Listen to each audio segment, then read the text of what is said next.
Kaset bombaları, raket və pulemyot hücumları Hələbin çox hissəsini viran qoyub. Bomba baranlar 250 min nəfər əhalisi olan bu şəhəri məhv olma risk altına alıb. Qərb Rusiyanı dinc əhalinin yaşadığı əraziləri hədəf almaqda ittiham edir.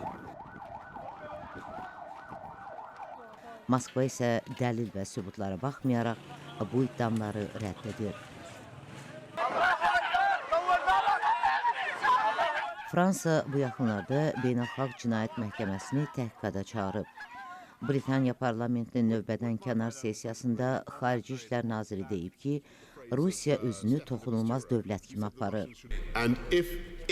Əgər Prezident Putin strategiyası ilə Rusiyanın əzəmət və şöhrətini artırdığını düşünürsə, onda mən inanıram ki, Suriyada baş verənlərə görə beynəlxalq müstəvidəki ikrah onun ambisiyalarını puça çıxaracaq.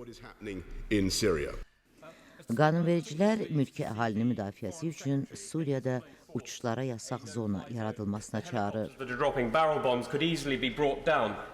Kaset bombaları atan vertolyotlar rahatlıqla Türkiyənin raket bazasından vurulub salına bilər. Bunu Livandan və ya Britaniyanın Aralıq dənizindəki gəmilərindən də etmək olar.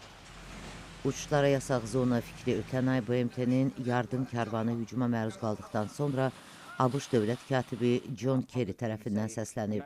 Hazırda Britaniyanın bu ideyaya dəstək verməsi çağrışları artıb. Çıx ictimaiyyət arasına və söylə ki, Amerika, biz səninləyik. Biz əlbəttə ki, buna hərbi dəstək də verəcəyik. Güclü bir hərbi mövcudluq qarşısında onlar riskə getməyəcək.